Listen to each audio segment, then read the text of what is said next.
నమస్తే, నేను అరవింద్. మీరు చూస్తున్నారు ఇండియా 9 టీవీ. ఇండియా ఇన్సైట్కి స్వాగతం.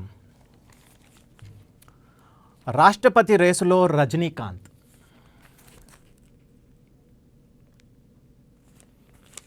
మహాపత్రిక ప్రచురించింది. రాష్ట్రపతి రేసులో రజనీకాంత్. రాష్ట్రపతి లేదా ఉపరాష్ట్ర పదవి అయితే ఓకే అన్న రజనీ అని వీళ్ళు ప్రచురించారు. దీనిపై మనం ఒక్కసారి ఈరోజు మనం చర్చ కొనసాగిస్తే, రజనీకాంత్ రాష్ట్రపతి రేసులో దక్షిణ రాజకీయాల్లో కొత్త పవర్ గేమా? సౌత్ ఇండియా రాజకీయాల్లో ప్రస్తుతం వినిపిస్తున్న అత్యంత ఆసక్తికరమైన పేరు రజనీకాంత్. రాష్ట్రపతి లేదా ఉపరాష్ట్రపతి పదవుల చర్చల్లో రజనీ పేరు రావడం కేవలం సినీ సెలబ్రిటీ వార్త కాదు. ఇది దక్షిణ భారత రాజకీయ సమీకరణాల్లో పెద్ద మార్పులకు సంకేతం అని చర్చ కూడా మొదలైంది. విజయ్ సీఎం కావడం రజనీపై మానసిక ప్రభావమా? విజయ్ రాజకీయాల్లోకి వచ్చిన కొద్ది కాలంలోనే తమిళనాడులో అధికారంలోకి రావడం దేశవ్యాప్తంగా చర్చనీయాంశమైంది. ఇక్కడే రజనీకాంత్ రాజకీయ ప్రయాణాన్ని చాలామంది తిరిగి గుర్తు చేసుకుంటున్నారు. ఎందుకు అంటే, రజనీ 25 ఏళ్లుగా రాజకీయ ఎంట్రీపై చర్చ జరిగింది. అభిమానులు పార్టీ కోసం ఎదురు చూశారు. చివరికి ఆరోగ్య కారణాలతో వెనక్కి తగ్గారు.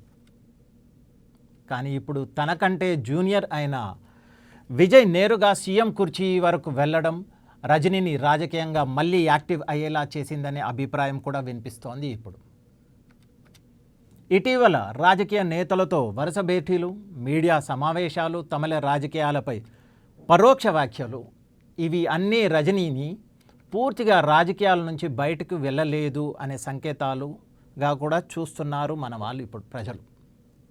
ఇంతకీ బీజేపీ వ్యూహం ఏమిటి?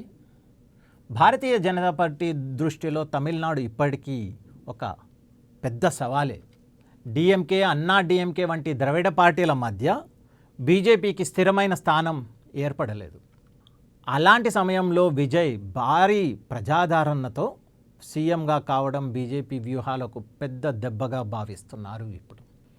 అందుకే ఇప్పుడు ఢిల్లీ స్థాయిలో 3 లక్ష్యాలతో రజనీ పేరును ముందుకు తీసుకురావాలి అనే విశ్లేషణ కూడా జరుగుతోంది. 1, విజయ్ ప్రభావాన్ని కంట్రోల్ చేయడం. ఇక 2, విజయ్ యువతలో భారీ క్రేజ్ సంపాదించారు. దానికి కౌంటర్గా తమిళ సూపర్ స్టార్ ఇమేజ్ ఉన్న రజనీని అనుకుంటున్నారు. తమిళనాడులో సాఫ్ట్ హిందుత్వం ముఖ చిత్రము. ఎందుకు అంటే, రజనీకాంత్ ఆధ్యాత్మిక వ్యాఖ్యలు హిందూ భావజాలాన్ని దగ్గరగా ఉంటాయి కాబట్టి అది బీజేపీ ఉపయోగించుకోవచ్చు. ఇక 3వ పాయింట్ ఏమిటి అంటే, సౌత్లో ఎన్డీఏ విస్తరణ. రజనీకి గౌరవప్రదమైన రాజ్యాంగ పదవి ఇస్తే దక్షిణాదిలో బీజేపీ దక్షిణాన్ని గౌరవిస్తుంది అనే మెసేజ్ కూడా అక్కడ వెళ్తుంది.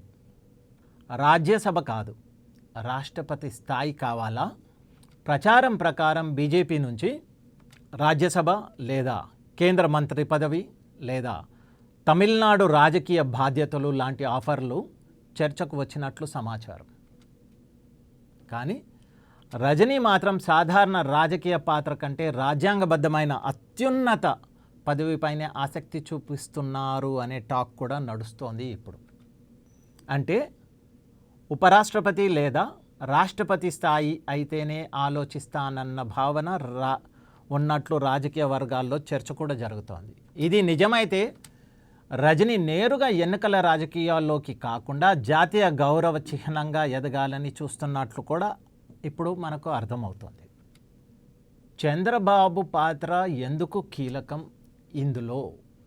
ఎందుకు అంటే, నారా చంద్రబాబు నాయుడు జాతీయ రాజకీయాల్లో ఎప్పటి నుంచో సమీకరణాల నిపుణుడిగా గుర్తింపు పొందారు. గతంలో ఏపీజే అబ్దుల్ కలాం రాష్ట్రపతి ఎంపికలో కూడా ఆయన కీలక పాత్ర పోషించారు. ఎన్డీఏ సమీకరణాల్లో మధ్యవర్తిత్వం, దక్షిణాదిలో రాజకీయ సమతుల్యత వంటి అంశాల్లో చంద్రబాబు ప్రభావం కనిపించింది. ఇప్పుడు కూడా రజనీ పేరుకు మద్దతు, సౌత్ సెంటిమెంట్ను ఢిల్లీ ముందు ప్రస్తావించడం, తమిళనాడు కర్ణాటకలో ప్రయోజనం ఉంటుంది అని చెప్పడం వంటి అంశాలు రాజకీయంగా చర్చనీయాంశమయ్యాయి. ఇప్పుడు ఆర్ఎస్ఎస్, ఢిల్లీ, సౌత్ రాజకీయాల మధ్య లింక్ ఏంటి అనేది ఒక్కసారి మనం ఆలోచిస్తే, రజనీని ఒప్పించే బాధ్యతను ఆర్ఎస్ఎస్కు దగ్గరగా ఉన్న వర్గాలు తీసుకున్నాయి అనే ప్రచారం కూడా జరుగుతోంది.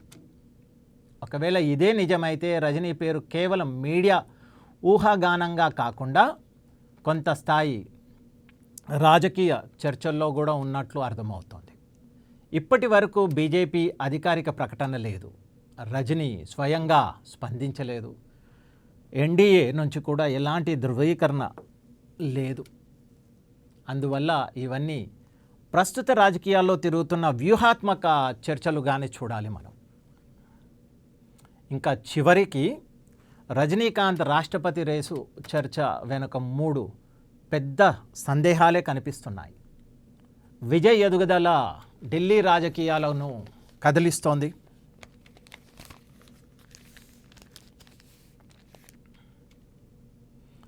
బీజేపీకి తమిళనాడులో కొత్త ముఖ చిత్రం అవసరం ఉంది.